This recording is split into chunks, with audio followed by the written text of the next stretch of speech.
السلام عليكم ورحمة الله وبركاته. إن الحمد لله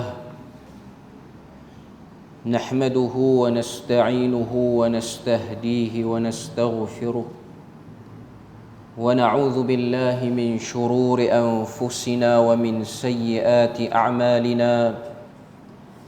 من يهده الله فلا مضل له ومن يضلله فلا هادي له. أشهد أن لا إله إلا الله وحده لا شريك له وأشهد أن محمدا عبده ورسوله. يا أيها الذين آمنوا اتقوا الله وقولوا قولا سديدا يصلح لكم أعمالكم ويغفر لكم ذنوبكم ومن يطع الله ورسوله فقد فاز فوزا عظيما. الحمد لله الذي بنعمته تتم الصالحات. ربنا آتنا من لدنك رحمة وهيئ لنا من أمرنا رشدا. اللهم آت نفسي تقواها وزكيها وأنت خير من زكاها أنت وليها ومولاها. أما بعد. Alhamdulillah, syukur pada Allah Azza wa Jal kerana dengan rahmat dan juga limpah kurnia yang Allah Ta'ala berikan dapat kita bersama pada malam ni menyambung perbahasan daripada Risalah Al-Mukhtasar As-Saghir fi Siratil Bashirin Nadhir sallallahu alaihi wasallam, iaitu ringkasan berkenaan dengan sirah Nabi sallallahu alaihi wasallam yang ditulis oleh Imam Izzuddin Ibnu Jama'ah rahimahullahu taala. Sambungan kita masih lagi pada pengenalan ringkas tentang keseluruhan daripada kehidupan Nabi, iaitu pada fasal yang pertama, pengenalan tentang Nabi. Terakhir kita berhenti pada muka surat yang ke-23. Kita akan sambung pada matan Arabnya wa ba'athahu Allahu ilan nas. Di situ. Untuk bab yang pertama ni, penulis rahimahullahu taala dia cuba ringkaskan secara keseluruhan berkenaan dengan diri Nabi, daripada kelahiran sampailah kepada kewafatan Nabi. Bila mana masuk bab yang seterusnya, barulah penulis akan fokus kepada benda-benda penting yang ada pada diri Nabi, sama ada dari segi tubuh badan Nabi ataupun pemilihan-pemilihan yang Nabi pilih dalam kehidupan Nabi. Cuma pada malam ni kita akan sambung pada bab permulaan wahyu. Kata pengarang rahimahullahu taala, wa ba'athahu Allahu ilan nasi kaffah يوم الاثنين في شهر ربيع الأول وقيل في شهر رمضان وقيل في رجب وسنه 40 سنة وقيل غير ذلك. Maksud dia, Allah Ta'ala telah mengutus Nabi, iaitu melantik Nabi menjadi Rasul kepada sekalian manusia, kepada umat manusia, Yaumal Ithnain, pada hari Isnin, fi syahri Rabi'ul Awal, dalam bulan Rabi'ul Awal. Itu pandangan yang dipilih oleh Al-Imam Izzuddin Ibnu Jama'ah. Nabi diangkat jadi Rasul, terima wahyu pertama ni pada hari Isnin, iaitu pada bulan Rabi'ul Awal. Tapi bukan hanya satu pandangan tu saja. Waqila, dia kata setengah pandangan yang lain mengatakan fi syahri Ramadan, Nabi menerima wahyu dalam bulan Ramadan. Maknanya Nabi duduk di Gua Hira tu, waktu itu ialah pada bulan Ramadan. Dan pandangan ni ialah pandangan yang lebih baik berbanding pandangan pada bulan-bulan lain, seperti mana yang telah disebutkan oleh penulis kepada Rahiqul Makhtum, iaitu Safiur Rahman Al-Mubarakfuri. Dia melihat bahawasanya Nabi menerima wahyu ketika mana usia Nabi itu 40 tahun, ialah pada bulan Ramadan. Hari dia tak sebut, cuma dalam risalah ni disebut hari. Waqila fi Rajab, juga disebut bahawasanya Nabi menerima wahyu itu ialah pada bulan Rajab. Wasinnuhu 40 sanah, usia Nabi, umur Nabi pada waktu tu ialah 40 tahun. Wa qila ghairu dhalik. Dan sebahagian riwayat lain menyebutkan umur Nabi tu mungkin kurang sikit ataupun lebih sikit. Tapi yang masyhur kita maklum ialah Nabi ketika mana menerima wahyu, usia Nabi ialah 40 tahun. Kemudian kata penulis, fa awwalu ma nazala minal Qur'ani bighari Hira. Adapun firman ataupun wahyu pertama yang diturunkan kepada Nabi daripada Al-Quran ketika mana Nabi berada di Gua Hira itu ialah 5 ayat yang awal daripada surah Al-Alaq, iaitu ayat yang berbunyi a'udzubillahi minasyaitonirrajim, bismillahirrahmanirrahim, iqra bismi rabbikal ladzi khalaq, khalaqal insana min 'alaq, iqra wa rabbukal akram, alladzi 'allama bil qalam, 'allamal insana ma lam ya'lam. Penulis dia hanya sebut ketika mana Nabi usia 40 tahun tu, Nabi pun berada di Gua Hira, lalu Nabi pun dipilih oleh Allah Ta'ala untuk menerima wahyu melalui perantaraan Jibril alaihissalam. Kalau kita tengok dalam kitab-kitab sirah yang lain, apa faktor Nabi ni nak naik ke Gua Hira tu? Nak daki bukit Jabal Nur, hari ni namanya. Bukit tu nama dia Bukit Nur ataupun Jabal Nur. Bahasa Arab Jabal Nur lah. Di situ adanya Gua Hira. Gua Hira ni sifatnya ialah gua yang pintu masuk dia tu luas. Maknanya kalau orang tu berdiri daripada luar pintu, dia akan boleh nampak siapa yang ada kat dalam. Itu Gharu Hira. Itu Gua Hira. Ada setengah-setengah disebut dengan nama Kahf. Bahasa Melayu juga terjemah sebagai gua. Tapi Kahfi ataupun Kahf itu ialah gua yang pintunya tu ia lebih tertutup. Nak tahu ada orang tak ada orang, kena masuk kat dalam. Kita dipilih ni mudah. Contoh, tuan-tuan nak tahu ada tak orang dalam Gua Kelang, kena masuk. Tuan-tuan tak boleh duduk luar jambatan tu, bolehlah tengok. Nak tengok kat dalam tu, kena masuk. Bahasa Arab ni, gua ni dia ada beberapa perkataan yang digunakan untuk menunjukkan tentang keadaan gua tu. Ada setengah gua yang memang tak perlu kita masuk, itu duduk kat luar je kita dah nampak. Itu dia panggil ghar. Tapi kalau gua yang kena masuk ke dalam, yang tu yang lebih dalam lagi. Yang ini ialah lebih kepada tempat persembunyian. Sebab tu Ashabul Kahfi, tempat yang dia orang duduk tu ataupun gua yang dia duduk disebut dengan Al-Kahf, sebab tempat bersembunyi. Kalau tempat yang bersifat gua yang terbuka pintunya, mudah untuk tentera raja pergi tangkap dia orang ataupun pergi angkut dia orang. Itu beza. Apa sebab Nabi ni dia nak pergi naik ke Gua Hira ni? Apa dorongan ataupun apa faktor yang menyebabkan Nabi nak naik? Dalam kitab-kitab tafsir menyebutkan, dalam kitab-kitab sirah menyebutkan, ketika mana Nabi berusia 35 tahun ke atas, dia bermula datang rasa rimah ataupun rasa tak kena dengan kepercayaan yang ada dalam diri ni, terutamanya kepercayaan beragama. Nabi tak rasa ibadah yang betul seperti mana yang dilakukan oleh Quraisy. Quraisy ni dia mengelilingi, dia meletakkan di sekeliling Kaabah itu dengan berhala. Pada waktu tu berhala banyak, 360 berhala. Sebahagian para ulama kata lebih lagi. 360 tu nak kata banyak, dan ada yang kata 360 tu ialah memang jumlah yang tetap macam tu. Tapi poinnya lah kita tahu di sekeliling Kaabah itu berhala ada. Berhala yang disebut dengan patung-patung yang diukir daripada batu ataupun kayu, dan juga patung-patung yang dibentuk daripada bahan makanan tertentu. Contohnya patung yang dibentuk dengan adunan tepung gandum dan kurma yang dicampur sekali pun boleh dibuat sebagai patung berhala. Cuma sebut berhala pada waktu itu ialah berhala yang berbentuk patung. Itu ada di sekeliling Kaabah. Waktu tu Nabi rasa, waktu ni tak terima wahyu lagi, Nabi rasa macam tak betul, ini bukan ajaran yang betul. Lalu Nabi tanya dan Nabi tengok orang-orang yang masih lagi kuat beragama pada waktu itu, yang mereka ini ialah dikategorikan sebagai pengikut agama yang dibawa oleh Nabi Ibrahim, ataupun nama dia ialah Al-Hanafiyah ataupun Al-Hanifiyah namanya.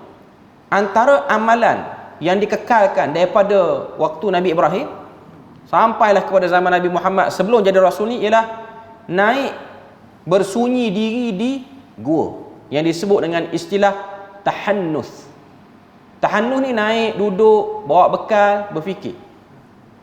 Jadi Nabi rasa ibadah ni saja yang masih lagi boleh diterima sebagai ibadah yang logik lah untuk mendekatkan diri kepada Tuhan. Adapun yang sembah berhala, yang seru nama-nama lain itu bukan. 3 tahun berturut-turut. Ketika mana sebelum terima wahyu tu, Nabi naik ke Gua Hira tu sebanyak 3 tahun berturut-turut. Tahun pertama Nabi naik, tahun kedua Nabi naik, tahun yang ketiga ni ketika mana usia Nabi 40 tahun, tahun tu yang terima wahyu. Tahun tu yang terima wahyu. Dalam Rahikul Makhtum ataupun dalam kitab-kitab sirah yang lain dikatakan waktu Nabi terima itu ialah pada 17 Ramadan. Waktu itu. Maknanya Nabi terima wahyu Iqra bismi rabbikal ladzi khalaq. Pada waktu itu Nabi ni jiwa dia, bukan jiwa dia saja, persoalan-persoalan yang timbul dalam kepala ni, betul ke ajaran yang ada sekarang ni? Betul ke cara beribadah ini ialah yang ditunjukkan oleh Nabi Ibrahim? Sebab semua Quraisy, semua pembesar Quraisy mendakwa mereka ialah penjunjung kepada ajaran Nabi Ibrahim. Mereka tak kata mereka jahiliyah. Mereka kata mereka ialah penyambung legasi kepada Nabi Ibrahim ataupun Bani Ismail, merujuk kepada anak Nabi Ibrahim iaitu Nabi Ismail alaihissalam. Jadi Nabi ni dia rasa macam ini bukan. Perasaan yang ada pada Nabi pada waktu itu disebut sebagai asyaqa dalam bahasa Arab. Asyaqa ni ialah rasa tak tenteram, rasa lemah perut, istilah kita lah. Rasa ketak dada, rasa serba tak kena. Pada waktu itu. Selama 2 tahun nak pergi ke tahun yang ketiga tu. Ketika mana Nabi berada di Gua Hira untuk tahun yang ketiga ni, dan pada waktu tu pilihan ibadah yang Nabi buat ni disokong penuh oleh isterinya iaitu Khadijah binti Khuwailid. Sebab Khadijah pun ada perasaan yang sama. Bukan ini ibadah yang betul. Isteri Nabi yang pertama ni. Begitu jugalah beberapa orang sahabat yang lain. Pada waktu tu belum lagi cerita tentang Islam ni, belum lagi. Cerita tentang Tauhid ni belum lagi. Antaranya Abu Bakar, antaranya Ali bin Abi Talib, antaranya Uthman bin Affan, Abdul Rahman bin Auf. Ni antara orang-orang yang bersih, tak setuju dengan penyembahan berhala. Mereka bergaul, berkomuniti dengan masyarakat Quraisy yang sembah berhala, tapi mereka bukan di kalangan penyembah berhala yang continuously, bukan. Selalu sembah berhala, tidak. Walaupun ada sebahagian para sahabat seperti mana sahabat-sahabat yang bertaraf hamba sebelum dia masuk Islam, mereka ni antara penyembah berhala. Biasanya daripada kalangan hamba lah, antaranya Suhaib Ar-Rumi, antaranya ialah Abdullah bin Mas'ud pada waktu itu, antaranya ialah Bilal bin Rabah. Mereka ni biasanya yang sembah berhala ni pada waktu itu ialah orang susah. Orang kaya tak sembah sangat, sembah juga tapi tak secara konsisten lah. Sebab dia dah kaya, dia baca pun dalam keadaan dia rasa dia tak susah. Biasanya orang yang banyak beribadah ni, tak kira agama apa pun, hatta agama Islam, yang banyak salat, banyak berdoa, kebiasaannya ialah orang yang susah ataupun orang tak berapa senang, orang yang dirundung resah, biasanya macam tu. Tapi orang yang senang, biasanya dia kalau dia buat ibadah pun, dia buat dalam keadaan buat je lah, dia bukan buat dengan jiwa. Pada waktu tu perasaan yang kena pada Nabi dia panggil asyaqa, rasa tak lepas, tak puas. Maknanya perasaan itu dibawa bertahun-tahun naik ke Gua Hira tu dengan harapan perasaan tu terangkat.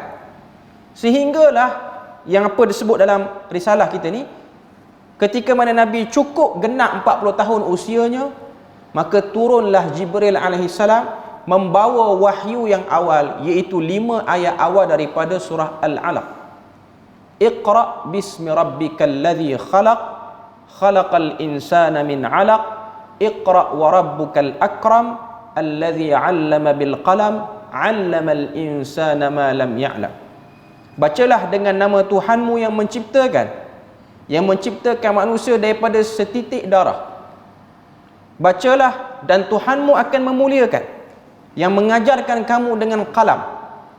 Dialah yang mengajarkan manusia apa yang tidak diketahui. 5 ayat pertama. Tadi saya sebut, Nabi ni pada waktu tu datang pada diri dia beberapa tahun tu sebelum jumpa Jibril ni, datang pada diri dia ni asyaqa. Asyaqa ni rasa tak puas ataupun rasa ada persoalan-persoalan yang tiada jawapan yang memuaskan hati. Para ulama sebut asyaqa ni ialah satu keadaan manusia dia jadi keliru. Dia tak tahu nak buat apa. Tapi dia hidup sebagai orang biasa, dia makan, minum, tapi perasaan tu dia macam menghantui dia, ganggu fokus dia. Sebab tu Al-Quran menyebut tentang 6 keadaan. Bila mana kita buat 6 benda ni, resah, lemah perut tu akan diangkat, susah tu akan diangkat.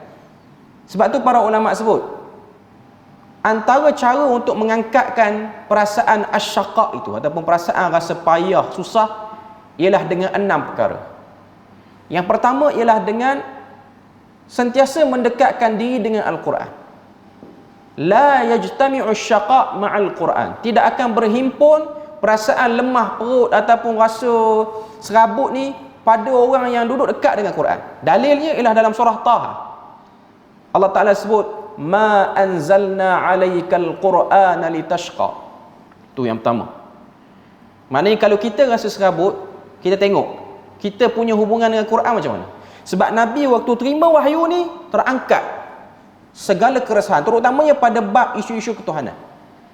Yang kedua kata para ulama, untuk mengangkat rasa resah, rasa hidup serba tak kena, ialah dengan meningkatkan buat baik kepada ibu bapa, khususnya buat baik kepada ibu. Dalilnya ialah dalam surah Maryam, bila mana Allah Ta'ala kata-kata Nabi Isa, wa barram biwalidati walam yaj'alni jabbaran syaqiyah. Allah Ta'ala memerintahkan padaku untuk buat baik kepada ibuku, iaitu Maryam, dan dia menjadikan aku bukan orang yang sombong dan juga orang yang resah. Tak. Itu yang kedua, cara untuk mengangkat resah dalam hidup. Yang ketiga, memperbanyakkan doa.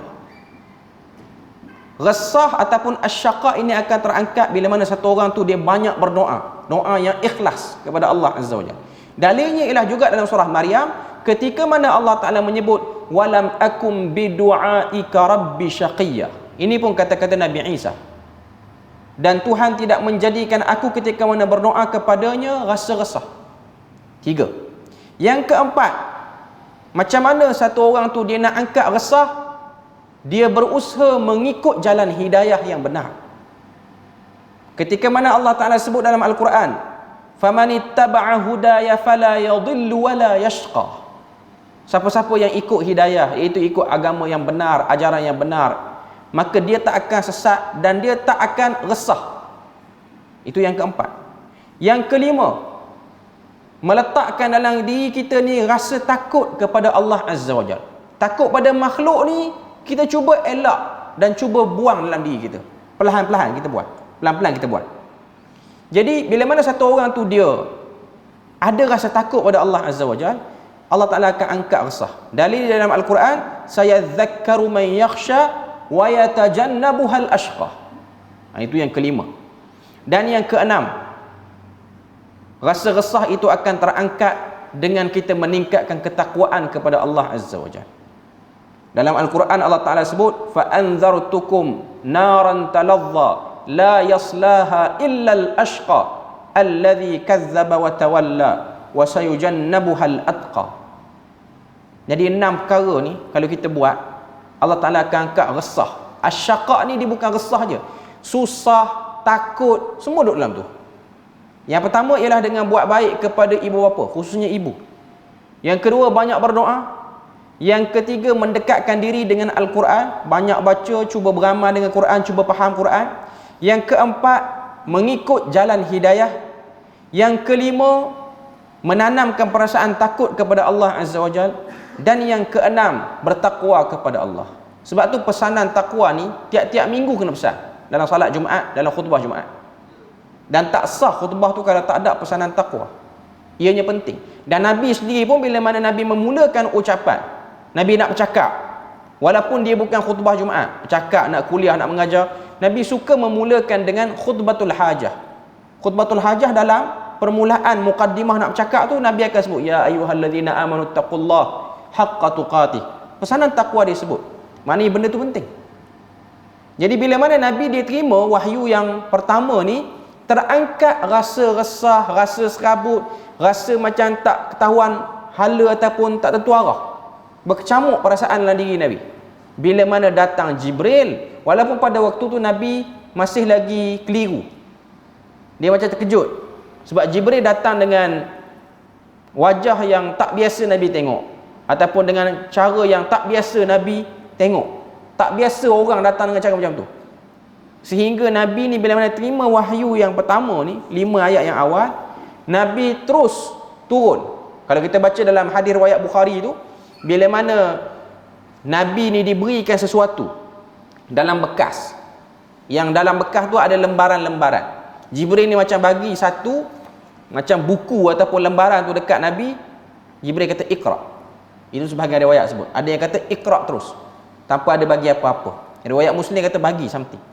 Nabi pun kata ma ana biqari'in, aku tak kerti baca.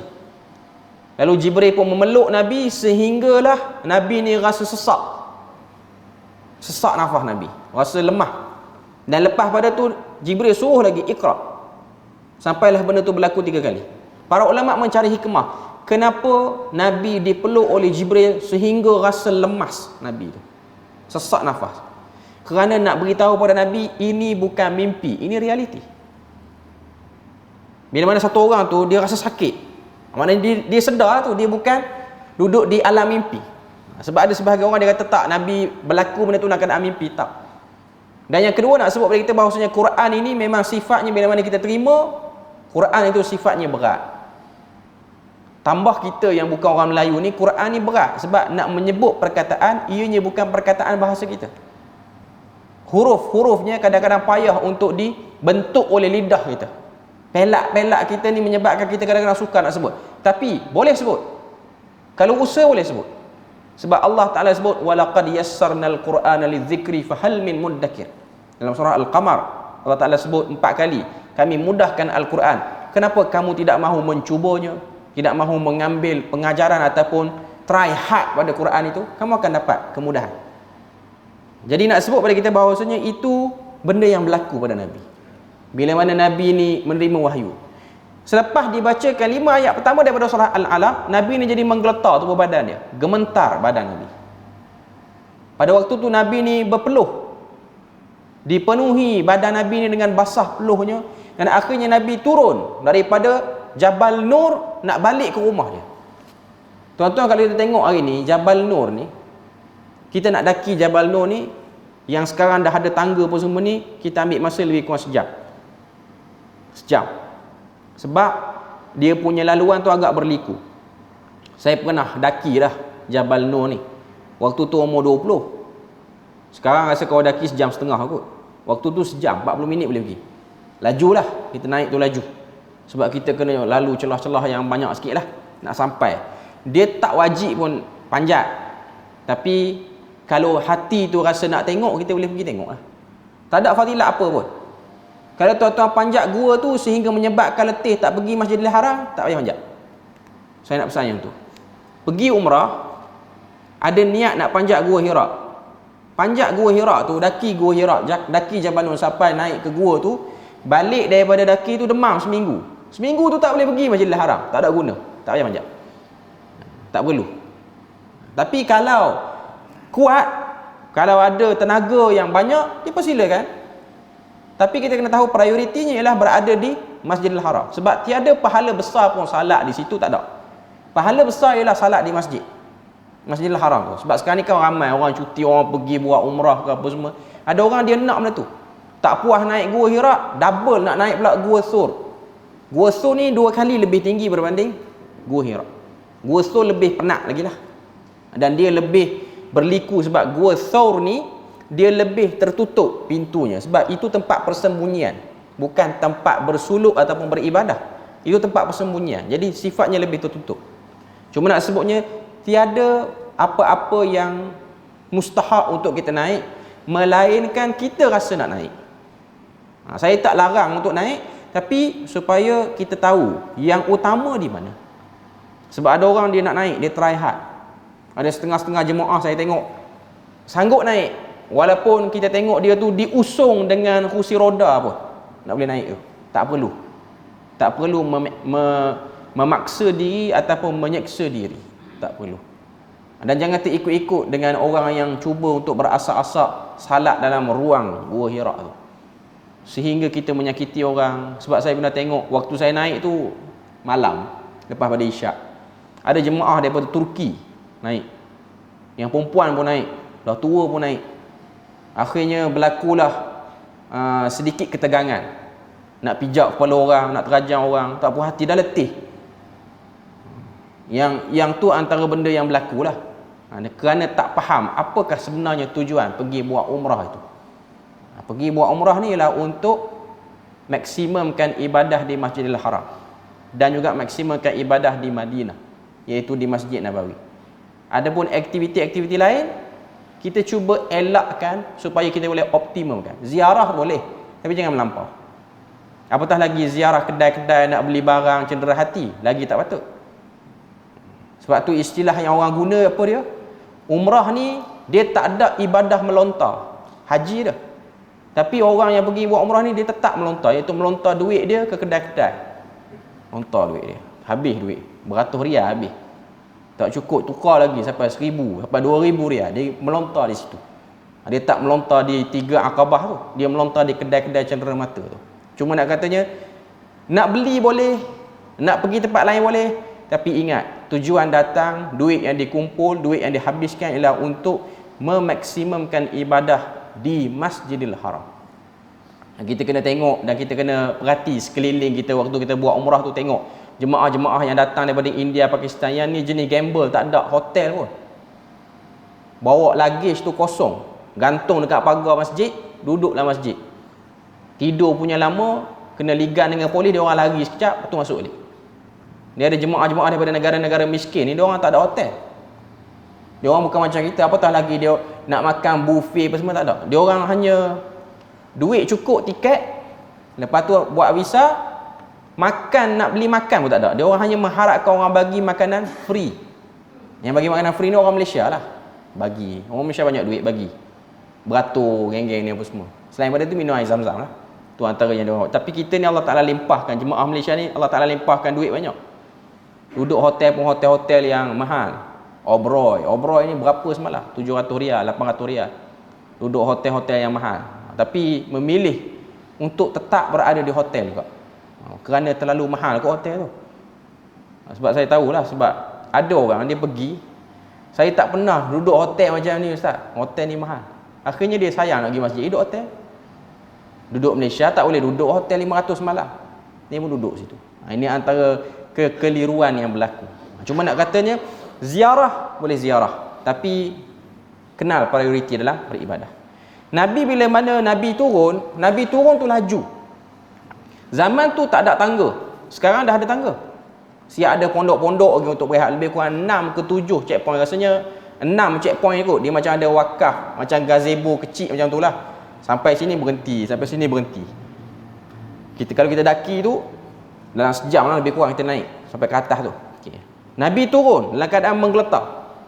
Sampailah ke rumah, Nabi minta Khadijah menyelimutkan Nabi kerana Nabi rasa nak demam sebab tengok Jibril. Nabi rasa nak demam sebab tengok Jibril. Sebab tu dia kata zammiluni, selimutkan aku. Zammiluni ni bukan selimut kerana nak tidur, bukan selimut kerana sejuk, tapi selimut untuk menenangkan badan yang rasa tak sedap. Itu saja. Sebab zaman tu dia tak ada Panadol. Maksudnya Nabi tu kan, macam kita tak pernah tengok benda-benda yang pelik. Tuan-tuan nak datang salat subuh.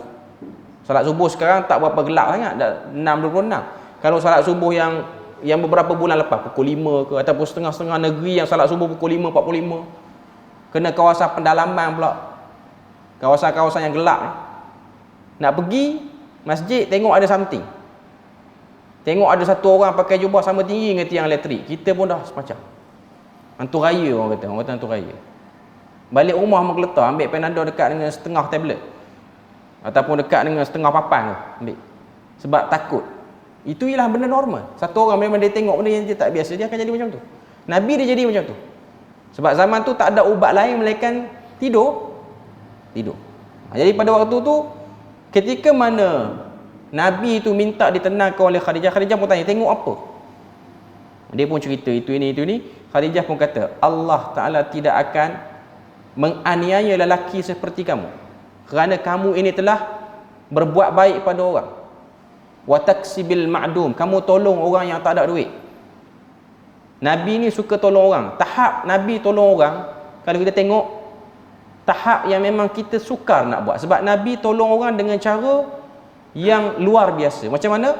Iaitu Nabi ni bekerja, dapat gaji tu bagi dua, bagi dekat orang susah. Itu yang Nabi buat. Nabi ni waktu dia memberi dengan isar. Dia bukan memberi dengan sebab ada lebih saya bagi lah, bukan. Nabi beri kerana dia memang nak beri. Dan kadang-kadang bila mana Nabi beri tu, Nabi tak ada lah. Itu dia panggil isar, betul-betul korban.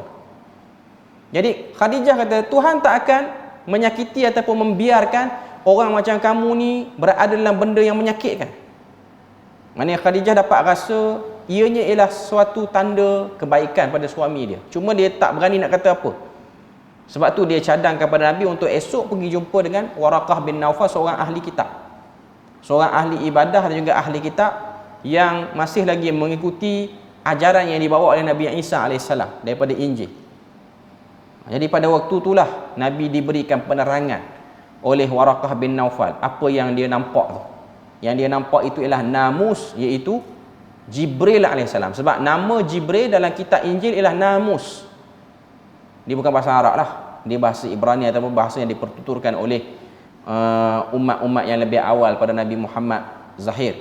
Cuma nak sebutnya ialah dia dapat satu jawapan bahawasanya apa yang diberikan oleh Jibril itu ialah untuk mengangkat syaqa, iaitu untuk mengangkat rasa resah terhadap benda yang dia runsingkan lama, iaitu runsing tentang penyembahan-penyembahan yang dibuat oleh musyrikin Mekah ni. Pada waktu itulah kalau kita tengok bermulanya perintah untuk menyampaikan dakwah tauhid, iaitu menafikan semua sembahan yang ada di sekeliling Kaabah. Sekian banyak berhala itu perlu di stop sembahan kepadanya. Sebab itulah kalau kita tengok muka surat yang ke-24, penulis dia kata, wa aqama Rasulullah sallallahu alaihi wasallam ba'da dzalika 3 sinina yad'u ila Allah.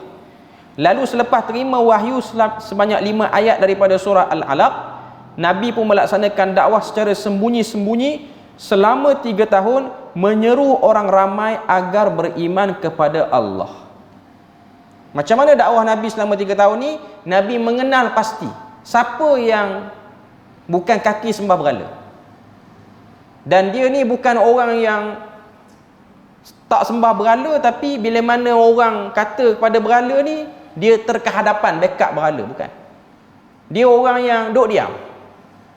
Orang kata berhala pun dia tak kata apa, tapi dia sendiri pun tak sembah berhala. Macam Abu Bakar. Abu Bakar ni dia orang kaya. Dia tak pernah sembah berhala, dan dia pun waktu orang kritik berhala, dia bukan orang yang macam nak marah ataupun nak backup. Maknanya orang ni dia macam ada benda yang dia tak berapa minat dengan sembahan yang mainstream ni, yang arus perdana ni. Dia beza macam Abu Lahab, Abu Jahal. Bukan kaki sembah, bukan kaki sembah berhala pun. Tapi waktu orang kata kat berhala, dia paling depan backup berhala. Sebab apa? Sebab dia ada jawatan menguruskan berhala. Dia macam kita lah, orang Melayu kita datang masjid tak pun, tapi bila mana bunyi nak PKP, dia paling serabut sekali. Dia tak pernah datang pun. Waktu PKP dia paling serabut. Susah masjid tutup. Padahal dia tutup ke buka memang tak nampak muka pun. Dia ada orang macam tu. Dia ada kategori manusia seperti itu. Jadi dia ni ialah orang yang memang tak berapa minat dengan sembahan berhala. Beza dengan Abu Lahab dan Abu Jahal dan beberapa orang lain lah, macam Amru bin Al-As apa semua ni. Okay. Jadi pada waktu Nabi kenal pasti orang-orang ni, lalu Nabi pun menyampaikan apa yang diterima di Gua Hira. Pada waktu tu para ulama sebut, antaranya Ibn Hisham, antaranya ulama-ulama sirah yang lain, walaupun wahyu tak turun,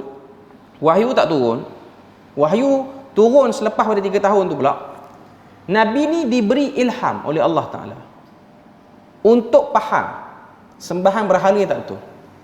Ataupun istilah dari segi ilmu teologi ni, ilmu berkenaan dengan kecenderungan menyembah, dia panggil menyembah dengan cara politism, banyak sembahan seru. Maknanya Nabi kena pasti ada orang yang dia ni lebih selesa dengan menyembah monotheism, satu sembahan. Ada apa masalah, sakit apa pun, payah tara mana pun, satu ni je yang diseru, tidak diseru pada benda lain. Jadi bila mana dibuat, orang kata apa, pemerhatian, tengok kena pasti kecenderungan orang, lalu Nabi pun dapat mengumpulkan sedikit sebanyak daripada orang-orang yang macam sekepala dengan Nabi. Bukan hanya daripada kalangan orang bangsawan, tapi juga datang daripada kalangan orang-orang bawahan seperti hamba-hamba tawanan. Antaranya Bilal bin Rabah. Orang-orang yang susah lah ni. Antaranya keluarga Ammar bin Yasir. Keluarga Yasir lah. Ini dia orang-orang yang susah. Dia orang ni pun ada rasa tak kena, tapi tak ada pilihan. Dia orang sembah juga lah berhala. Sebab itu je yang nampak yang dia orang boleh buat. Cuma nak sebutnya, selama 3 tahun itulah yang berlaku. Kemudian dalam kitab kita ni dia kata apa? Kemudian turun ayat. Thumma nazala fis sanatir rabi'ah. Tahun yang keempat Nabi berdakwah, turun ayat yang seterusnya, iaitu ayat yang berbunyi fasda' bima tu'mar wa a'rid 'anil musyrikin. Maka sampaikanlah seruan itu secara terang-terangan tanpa rasa gentar dan berpalinglah kamu daripada golongan musyrikin. Turun ayat seterusnya. Ayat ni daripada surah lain, bukan surah Al-Alaq. Allah Ta'ala kata fasda'. Fasda' ni maksud dia apa? Jangan hiraukan orang yang duk cakap, orang yang duk kata Muhammad ni ajar apa? Dia macam ada group yang underground. Sebab waktu tu dah ada pemimpin Quraisy yang perasan. Antara yang perasan ialah Abu Jahal. Cuma yang tahan dia supaya tak buat apa-apa ialah Abu Sufyan. Abu Sufyan kata biarlah Muhammad nak mengajar benda lain pun, selama mana yang ikut dia tu orang biasa je. Ataupun yang ikut dia tu jenis orang-orang yang lembut, bukan jenis orang yang ada pengaruh sangat. Macam Abu Bakar. Abu Bakar tak famous tapi dia orang kaya. Orang kaya yang tak famous. Orang kaya yang biasa saja. Dia macam Abu Lahab, Abu Jahal ni kaya, berpengaruh, famous. Maknanya kalau disebut nama-nama ni di hadapan raja-raja yang berada di sekitar Mekah, disebut depan Kisra, disebut depan wakil kepada Hercules, Habsyah, semua orang kenal. Ini pemimpin Quraisy. Kita beri ruang azan dulu. Jadi kita sambung sikit lagi. Ketika mana turun ayat arahan supaya dakwah itu diteruskan dalam keadaan terbuka. Fasda', jangan peduli lagi. Tak perlu ambil tahu lagi tentang pemimpin-pemimpin Quraisy, teruskan dakwah. Dan Allah Ta'ala telah mengisytiharkan mereka itu musyrikin pada waktu itu. Musyrikin dengan makna minat sembah banyak benda. Wa qauluhu ta'ala, dan kemudian turun lagi firman Allah Ta'ala seterusnya, wa anzir ashiratakal aqrabin. Berilah peringatan kepada keluarga kamu yang dekat dulu, iaitu Quraisy ataupun Bani Hashim. Jadi perintah Allah Ta'ala untuk supaya dakwah itu dilakukan secara terang-terangan, tak perlu takut apa lagi. Fa'a'lana Rasulullah sallallahu alaihi wasallam ad-du'a ila Allah fastajaballaha man aradallahu hidayatuhu. Lalu baginda pun menzahirkan dakwah baginda, iaitu dakwah yang berbentuk beriman kepada Allah dan mentauhidkannya. Golongan yang dikehendaki oleh Allah Azza wa Jalla untuk diberikan hidayah telah menyahut seruan tersebut. Maknanya pada waktu Nabi sampaikan dakwah secara terang-terangan, dakwah itu hampir diterima dengan baik oleh orang-orang Mekah daripada kalangan orang biasa. Sama ada daripada kalangan hamba ataupun daripada kalangan orang awam yang hanya berniaga. Tapi penentangan itu berlaku kepada golongan-golongan daripada golongan-golongan bangsawan, orang atasan, terutamanya orang yang menjadi pembesar ataupun pemimpin kepada Mekah pada waktu itu. Cuma nak sebutnya ialah pada waktu inilah dakwah Nabi mulai menerima tentangan tahap pertama. Tahun keempat terima wahyu, tentangan tahap pertama iaitu Nabi cakap tauhid, akan ada orang yang backup kesyirikan pada waktu itu. Sebab telah diperkenalkan satu nama bagi kelompok ini, musyrikin. Diorang tak boleh terima gelaran itu. Digelar kepada orang-orang Mekah sebagai musyrikin, tak boleh terima. Sebab ianya ialah membawa konotasi yang negatif, buruk. Cuma insya-Allah nanti akan datang kita akan sambung muka surat 24 tu, matan yang bawah, falamma kathural mu'minuna washtadda 'alaihimul adza minal musyrikin. Kita akan tengok apa lagi yang ingin disampaikan oleh penulis berkenaan dengan dakwah Nabi.